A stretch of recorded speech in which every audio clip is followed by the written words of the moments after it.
The Manitoba First Nations Education Resource Centre is proud to host the 17th Annual Lighting the Fire Conference in partnership with the Western Canadian First Nations Administrators Education Conference, May 6th through the 8th in Winnipeg, Manitoba. This year's theme is Where Eagles Gather, a First Nations Education Leadership Summit, bringing together the best of Canada's Indigenous educators for 3 days of workshops, guest speakers, and the Lighting the Fire trade show. Join us in celebrating First Nations education.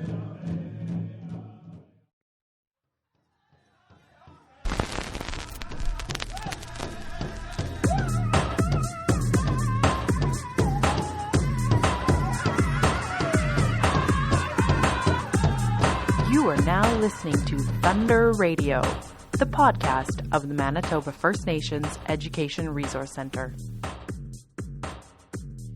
Hello, and welcome to the first podcast of the Manitoba First Nations Education Resource Centre. I'm your host, Kim Kakigamik. The idea of doing podcasts is something we've been talking about for a while here at the centre, so it's very exciting to see it come to fruition. And we are hoping that it will be a place of conversation with local Indigenous people about a variety of issues. So we are absolutely thrilled that our first guest is Michael Hutchinson. He is host and producer at APTN National News. So I invite you to sit back and relax and enjoy this conversation with Mike Hutchinson. Thank you. So we are here with Michael Hutchinson, the anchor of APTN. Thank you so much for agreeing to do this. Well, thank you for letting me be a part of it. It's pretty exciting. Manitoba First Nation Education Resource Centre is a great organization, so I'm pretty happy to be a part of it. Now, I understand you are originally from Grand Rapids and then moved south with your family. So in your younger days, what was your experience in school like? Well, we started out, that's one of the reasons my parents brought us south, actually. Mm-hmm. The schools up north in northern Manitoba in the 70s weren't all that great. We lived in Genpeg, which was a hydro town, and the lady who taught me to read there used some sort of hippie method that eventually when I got down south, they had to teach me how to read all over again. Oh, wow. The schools are much better in the south, and that's why I brought. But I graduated high school from the Lactabani Senior High. I left home shortly after my 17th birthday. So I graduated high school, working a full-time job, renting an apartment, being a little dumbass in some ways. But, graduated high school. It took me a year longer than it should have. But, I finally got it accomplished and did it all while I was paying for the bills myself, I guess you could say. Wow. So I guess maybe in high school more so, what kind of student were you? Were you like kind of the... It's weird. I was an angry little kid because of some stuff that happened to me when I was younger. So when I got to be a teen, I started getting angry about stuff, and stuff I didn't quite understand, but... and so I was always recognized as one of the smartest kids in class, but as far as my homework goes, as far as me acting out in class, I did all that. When it came to writing, I guess, the reason I really started creative writing and getting into journalism was because I was in band from grade 7 till 9. I played the flute, but I kept making the band teacher cry. Because I was a little monster. Oh, no. And so in grade 10, they basically told me I couldn't take band. So they put me in this other course called Enrich Fundamentals, which is basically a teacher who didn't want to create a curriculum, who put out foolscap and just basically said, Right. Yeah, it was like, this is the room where we house kids who are no longer in band class sort of thing. And so that's where I started writing, was in that Enrich Fundamentals class, and started writing poetry and creative writing, and that's where you could say my writing started to get recognized by people. Was in that Enrich Fundamentals class. And, apologies to Mrs. Sinclair, my band teacher, for all the terrible names I called her. I was just going to ask you that. Did you ever go back and apologize to her? I'm doing that right now. Yes. Mrs. Sinclair, I hope you're listening. Yeah, no kidding. Oh, that's really interesting. So you didn't, like, when you're in this class and just told to write, you did it, obviously, and you didn't, like, rebel and say, oh, I'm not going to do this. This is stupid. Yeah. Well, you know, So it was a must have tougher been- teacher in that class, Mr. Unfried, and you know, yeah, there were teachers in high school. We had a Mr. Dubinsky, and there was me and another boy, Jason. Mr. Dubinsky told me and Jason to wait outside the front door before class every day. And he would come to the front door and basically tell us whether he could take us or not. And if he couldn't take us, he'd just tell us to go, and he wouldn't mark us absent. He'd just say, I can't handle you guys today. Just don't come to class. Go.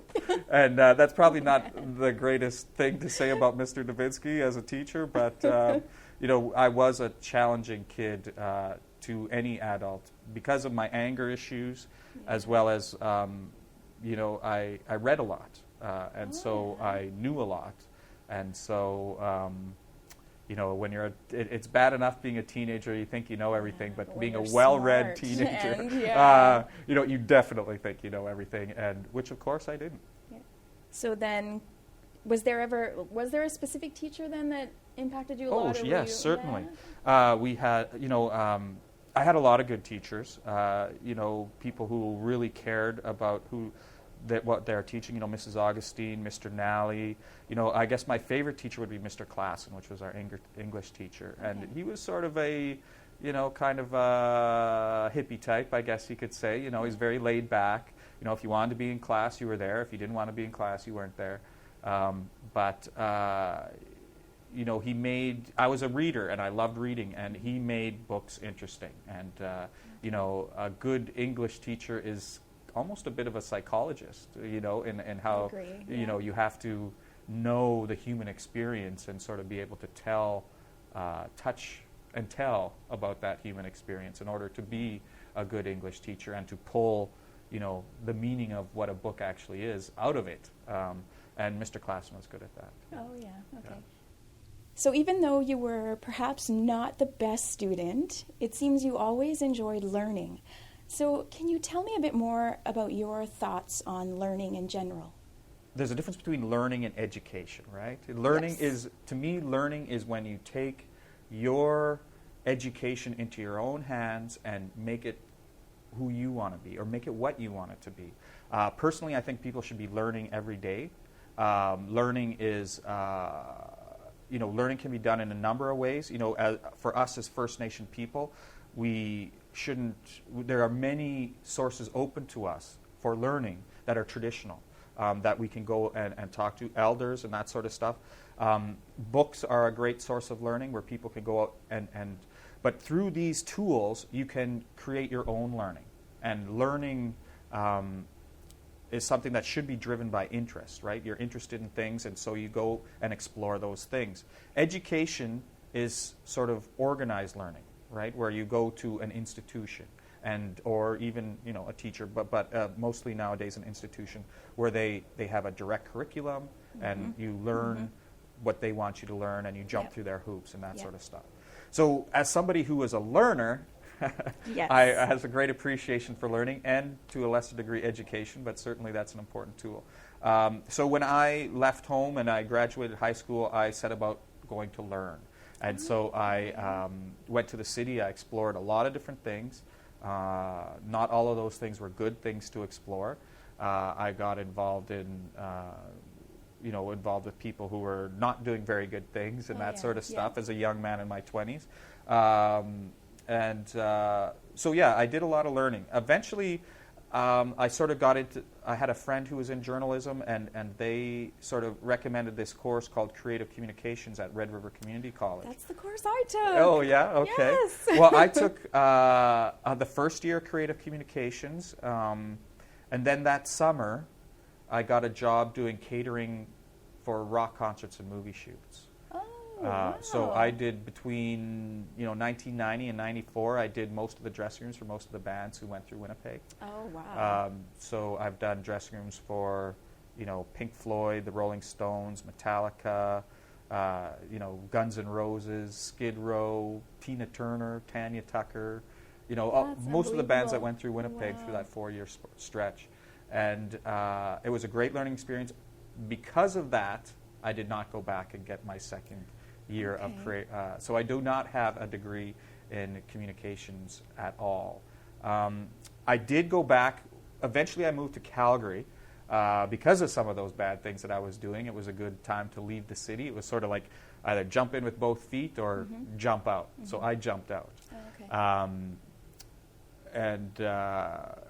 So I moved to Calgary. I did take some more journalism courses there again, but again, didn't complete the program because I got a job being a reporter. So, I do have a great appreciation for education, but I'm much more of a learner than a student, I guess you could say, when it comes to education. Absolutely. So yeah, I was kind of wondering when you asked me to do this, because I'm not anti-education, but I am, when it comes to post-secondary education, I am disappointed that the merchants are so heavily involved. Yeah. I'll just put it that way. Yeah, no, that's a great way of putting it. And Yes. I've heard other people say the same thing, that, education is not just a room that you sit in and listen to someone speak to you, and we got to be careful, too, because of our traditions.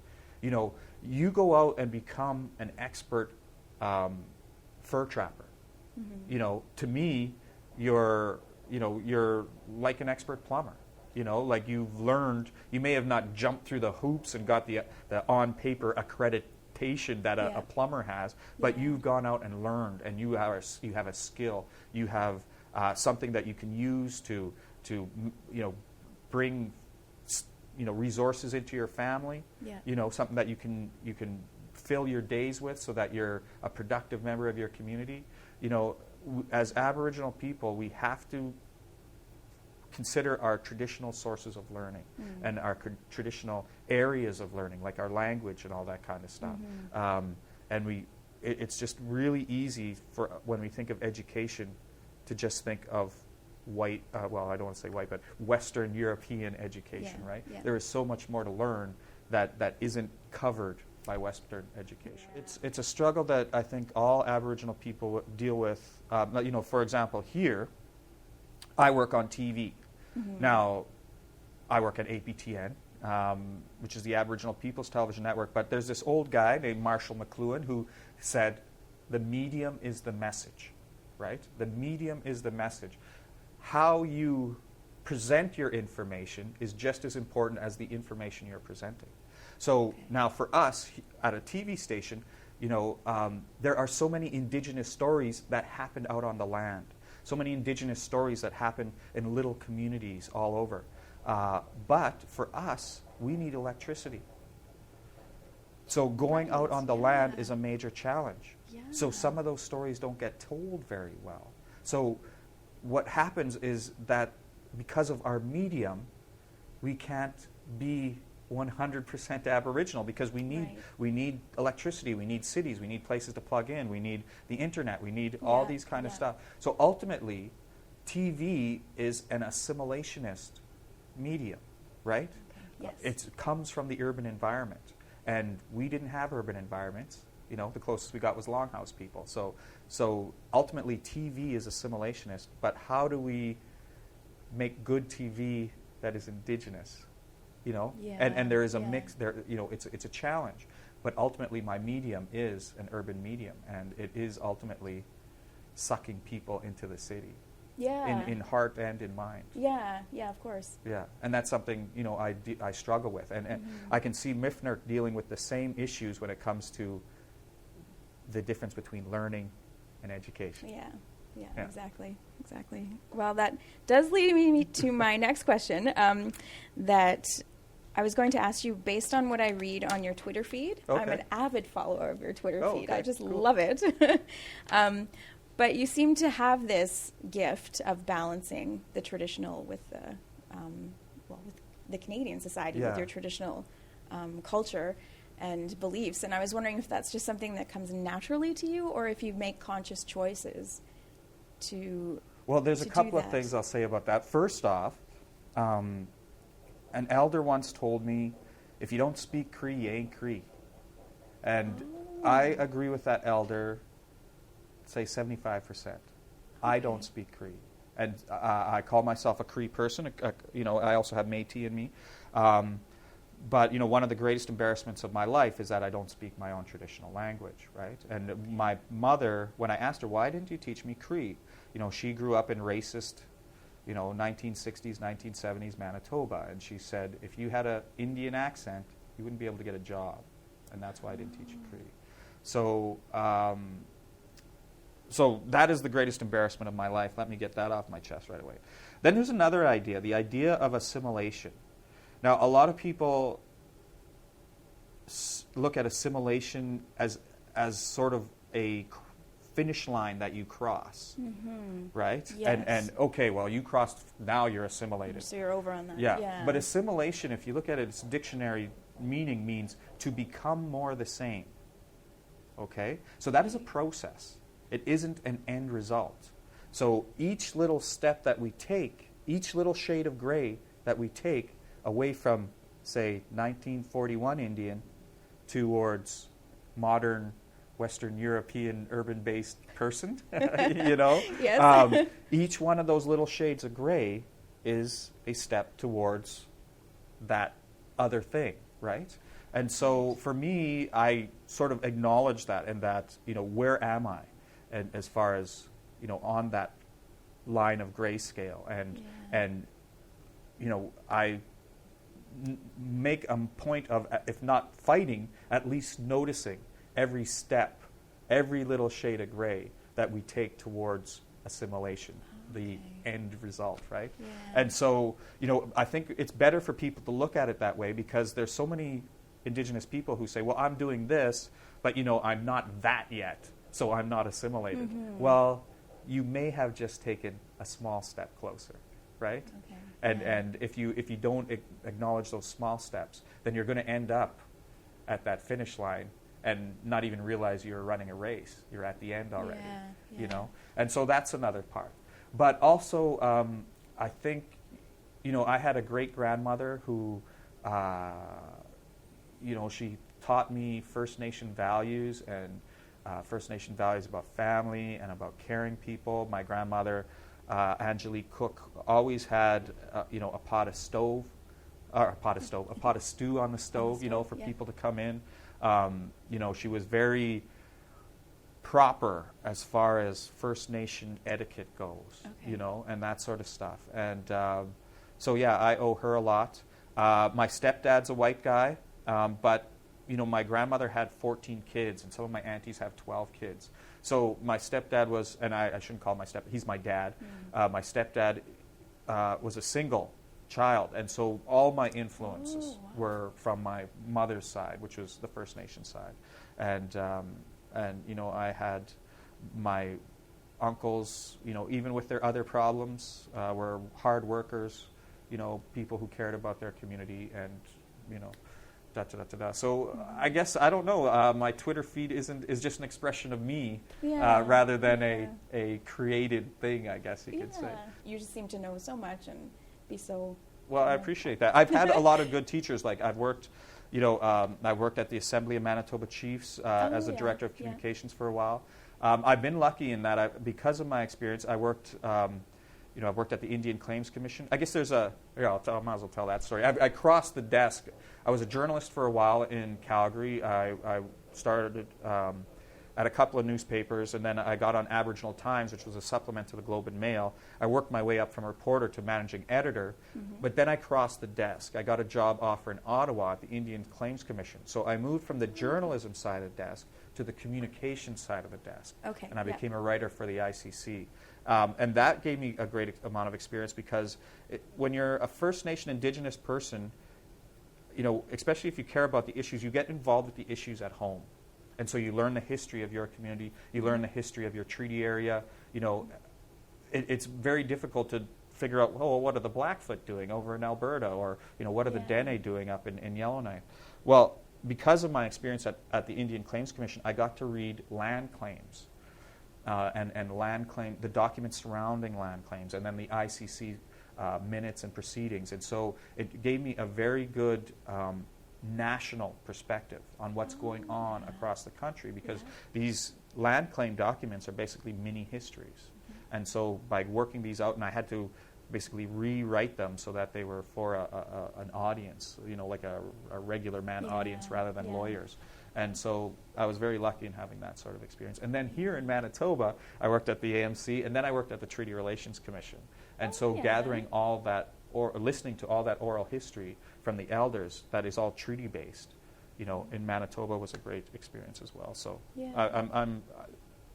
I because of my pursuit of learning, that's all I can brag about, I guess, is that I have that desire. It is those teachers, those elders, the experiences that other people have given me that have contributed to my level of knowledge, I guess. Yeah, the people that are willing to take the time. Yes, exactly. All I contributed was the desire to learn and sort of the memory that it got stuck in. Yeah. So what advice would you give a young person who is interested in doing some of the things you've been doing, journalism or writing or? Well, if you're interested in writing, the first thing I'd say is writers write.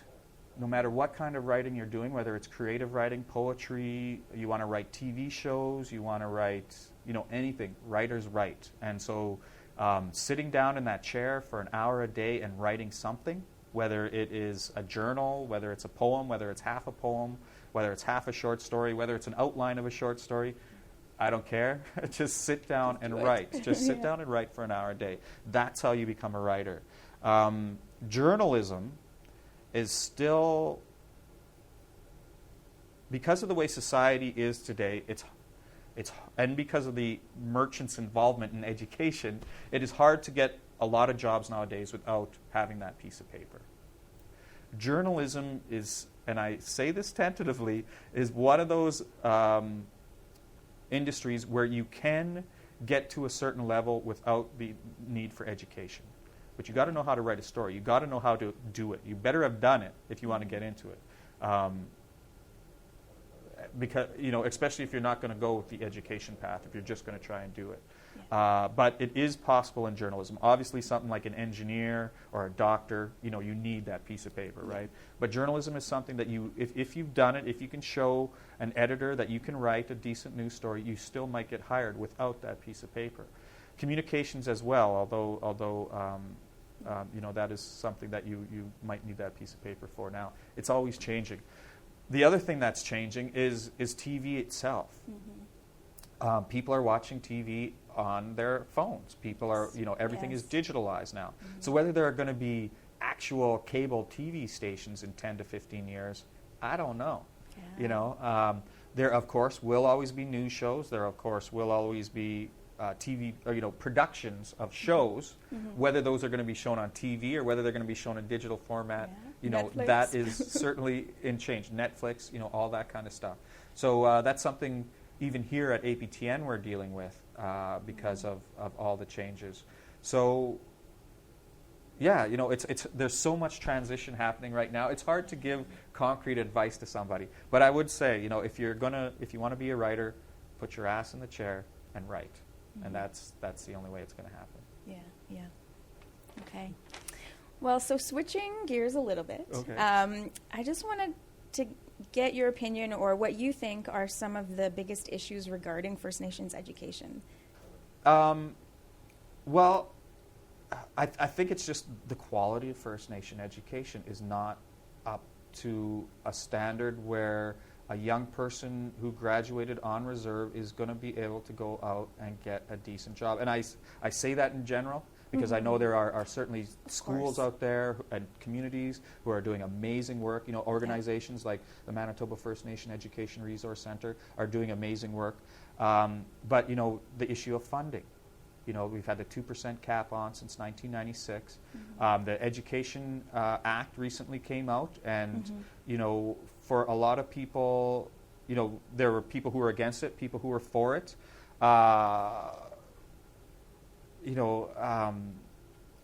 But ultimately that money that Canada admitted was a shortfall in that whole thing. Canada admitted that there is a shortfall of funding here. Since that fight, that it's just got wiped away, and nobody's, there's that shortfall, and Canada and Canadians, it's not just the government. Canadians know this, and they're not pushing their government for change. is a huge factor to overcome. You know, when a provincial school gets 5,000 to 6,000 a student, and an on-reserve school gets 2 to 4, that's going to make a difference in the quality of that kid's education. And if Canadians are serious, they're talking about equality, and they say, we just want to give these kids a leg up. Well, then do it, and understand that there's a price tag associated with that. And if you're serious about Canada being so-called equal, then pony up. There are other issues too, getting good teachers. A good teacher, you asked me about who my favorite teacher was before. Getting a good teacher can make the difference in a student wanting to learn or not wanting to learn.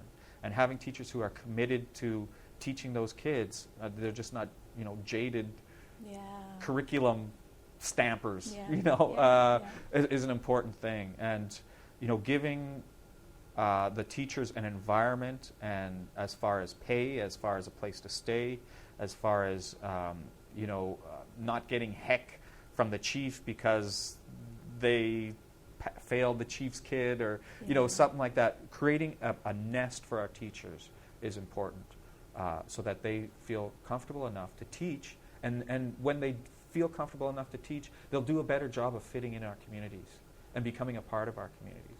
And ultimately, that's what a teacher should be, is somebody from your own community who cares about your kids.